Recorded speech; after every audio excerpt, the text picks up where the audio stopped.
Imagine एक ऐसा society जहाँ पर सिर्फ अगर तुम एक पोर फैमिली से बिलोंग करते हो तो तुम ट्रैश हो। Yes, your life has no values, जहाँ पर तुम्हारी एक गलती और तुम डंप कर दिए जाओगे एबिस में, ट्रैशेस के बीच में। सो या आज मैं बात करने जा रहा हूँ गाचियाकुटा नाम की इस एनिमे के बारे में।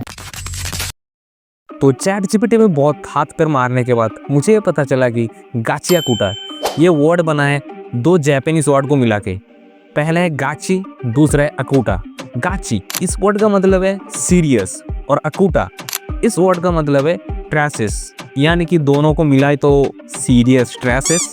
मुझे पता है कि ये थोड़ा मतलब सुनने में अजीब तो लग रहा है, but it is the fact भाई। नाउ वीडियो में आगे बढ़ूँ उससे पहले मैं आप लोगों को ये बताना चाहता हूँ कि अभी इस गाचियाकुटा मांगा की एक सेपरेटली एनिमे भी आ रहा है, शायद जुलाई में आ रहा है। तो आप लोग ये वीडियो देखोगे तो आप लोग मतलब उस एनिमे का वर्ल्ड बिल्डिंग कैसा होगा या फिर पावर सिस्टम कैसा होगा, कौन कौन से मेन कैरेक्टर होंगे, क्या क्या उनका पावर होगा, इन सब चीज़ों के बारे में एक डिटेल्ड जिस्ट आपको मिल जाएगा। तो वीडियो को एंड तक जरूर देखना। नाउ इस मांगा की जो मेन स्टोरी है उसको मैं अभी थोड़ा एक बार टच करना चाहता हूँ। नाउ ये स्टोरी है एक पेरेंटलेस बच्चा जिसका नाम है रूडो, जिसको बचपन से पाल पोस के बड़ा किया है रेगदो नाम के इस बंदे ने। लेकिन अचानक एक दिन जब रूडो अपने घर पहुंचता है तो वो देखता है कि रेगदो को किसी ने खून कर दिया। लेकिन रूडो को कुछ समझ आए उससे पहले वहां पर पुलिस आ जाते हैं और उसको रेगदो के खून में फॉल्सली एक्यूज कर देते हैं और उसे डंप कर दिया जाता है एबिस में।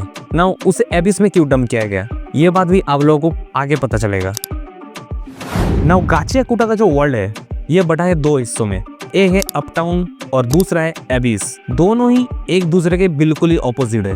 अपटाउन का कैरेक्टर जितना ही ब्राइट है, एबिस का कैरेक्टर उतना ही डार्क। अपटाउन में जहाँ रहते हैं एलिट क्लास के लोग जिनको छोटे मोटे चीजों की कोई वैल्यू ही नहीं है, यानी कि जो चीज एक बार खराब हो गई वो उनके लिए बस एक वर्थलेस चीज है। एंड इस अपटाउन को साफ करने के बाद जो ट्रैशेस आते हैं उनको डंप किया जाता है एबिस में, एक ऐसा प्लेस जहाँ ट्रैशेस से लेकर इंसानों तक सब कुछ डंप किया जाता है, जहाँ रहते हैं एबरेंट बीस्ट। नाउ एक और चीज बताना चाहता हूँ, तो एबिस में जो लोग रहते हैं वो लोग एबिस को बोलते हैं सरफेस और अपटाउन को बोलते हैं हेवन। तो ये मतलब मैं थोड़ा कॉन्टेक्स्ट के लिए बता दिया। नाउ इस एबिस में आपको मिलेंगे एबरेंट बीस्ट जो कि बने होंगे ट्रैशेस से, जिनको आप लोग नॉर्मल वेपन को यूज करके मार भी नहीं पाओगे। Only using jinki power you can defeat them. Now यहाँ पर जब पिक्चर में पावर सिस्टम आ ही गया है, क्यों ना थोड़ा इस वर्ल्ड के पावर सिस्टम के बारे में हम लोग जान ले। एक टूटा हुआ अम्ब्रेला, एक फटी हुई पुरानी ग्लव्स, एक पुरानी कैंची, ये सब कुछ एक टाइम के बाद गार्बेज बन जाते हैं, right? But in this world you will be shocked how they can be used. According to this manga, if you cherish something for a long time then there lived a soul in it. मतलब अगर आप कोई एक चीज को बहुत दिनों से यूज कर रहे हो तो उसके अंदर एक आत्मा रहने लगता है ना। जिंकी मतलब एक कोई पुरानी चीज है जिसे आप बहुत दिनों से यूज कर रहे हो, तो उसके साथ आपके बहुत सारे मेमोरीज, आपके बहुत सारे इमोशन, आपके बहुत सारे थॉट्स जुड़े हुए हैं। And this thoughts transform into energy.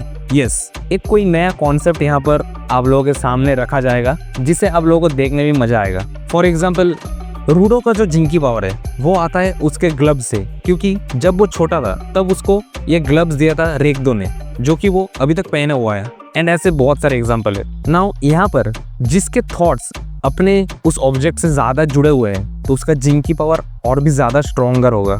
Now यहाँ पर एक और बात मैं ऐड करना चाहूंगा, ये जो जिंकी पावर है ये मेनली जो एबिस में लोग रहते हैं वही लोग यूज करते हैं। नाउ जो ये जिंकी पावर यूज करते हैं उनको यहाँ पर बोलते हैं गिवर्स।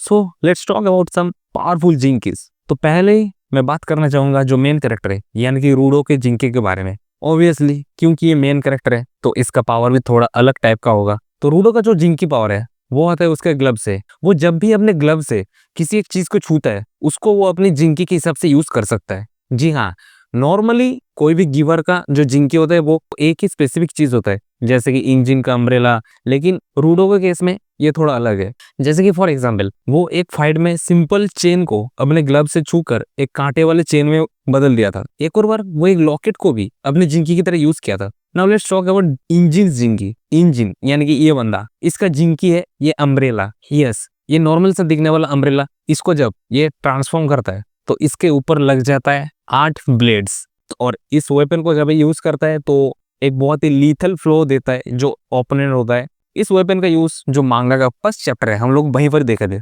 वैसे ये सब जिंकी को छोड़कर भी और भी बहुत सारे औसम जिंकी है, लेकिन उन सबके बारे में अगर बात करने जाऊंगा तो मतलब वीडियो और भी लंबा होते जाएगा। तो आप लोग अगर उसके बारे में जानना है तो कमेंट्स में लिखे, तो मैं एक डिटेल वीडियो भी बना सकता हूँ।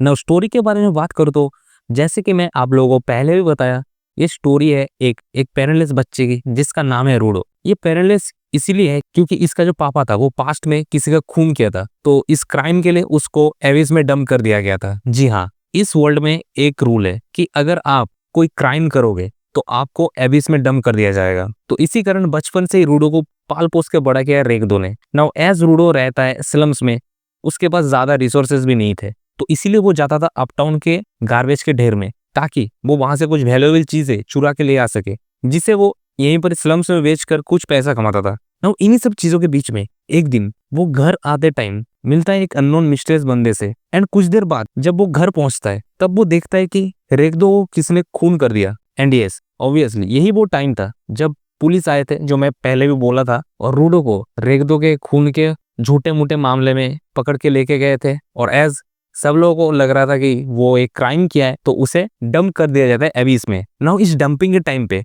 रूडो फिर से देखता है उसी मिस्टीरियस बंदे को। ये याद रखना क्योंकि मुझे अभी तक तो पता नहीं चला कि ये बंदा कौन है क्या है, जितना आगे पढ़ता रहूंगा तो उससे पता चलते चलेगा, बट मुझे लगता है कि कुछ एक फोर शेडोइंग तो इसमें है ना। इसके बाद स्टार्ट होता है मेन कहानी। एबिस में जाकर वो मिलता है इंजिन से। ना यहाँ पर इंजिन अपनी जिंक की पावर से एवरेंड विश से रूडो को बचाता है। नाउ इंजिन था एक जेनिटर। जेनिटर लोगों का मेन काम ये होता है कि एबिस में यानी कि सरफेस में जो भी बीस्ट है उन लोगों को मार गिराना। यस, इन लोगों का एक एसोसिएशन भी है जहां पर इंजिन जैसे और भी बहुत सारे गिवर्स है।